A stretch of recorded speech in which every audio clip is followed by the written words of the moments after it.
بسم اللہ الرحمن الرحیم ان فی ذلک لذکری لمن کان له قلب او القى السمع وهو شہید۔ بے شک اس قرآن کریم میں البتہ نصیحت ہے ہر اس شخص کے لیے جس کے لیے دل ہو، او القى السمع یا کان رکھے، وہو شہید اس حال میں کہ وہ حاضر ہو۔ یہ سورۃ قاف کی آیت نمبر 37 ہے، پارہ 26۔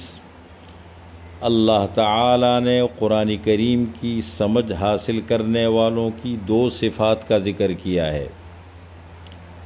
پہلی صفت اللہ نے ذکر کی ہے کہ قرآن کریم کی نعمت ان لوگوں کو نصیب ہوتی ہے جو اپنا دل قرآن کریم کو دیتے ہیں، اور دوسری صفت بیان فرمائی کہ جو کان رکھے اور موجود ہو، قابل اعتماد لوگوں کی صحبت اختیار کرے اور ان کی مجلس میں بیٹھے۔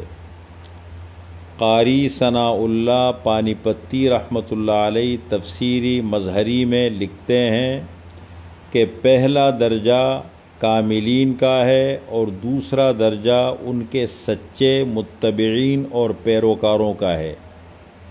لمن کان لہ قلب، جو اپنا دل قرآن کو دیتے ہیں، جو اپنی زندگی کا اوڑھنا بچھونا اور مقصد قرآن کریم کو بنا لیتے ہیں، یہ کاملین کا مقام ہے۔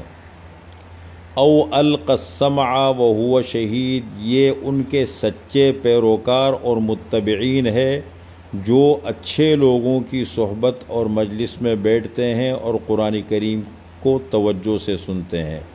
اللہ تعالیٰ فرماتے ہیں کہ ان 2 صفات کے حامل لوگوں کو ہم قرآن کریم کا فہم اور قرآن کریم کی سمجھ عطا کرتے ہیں۔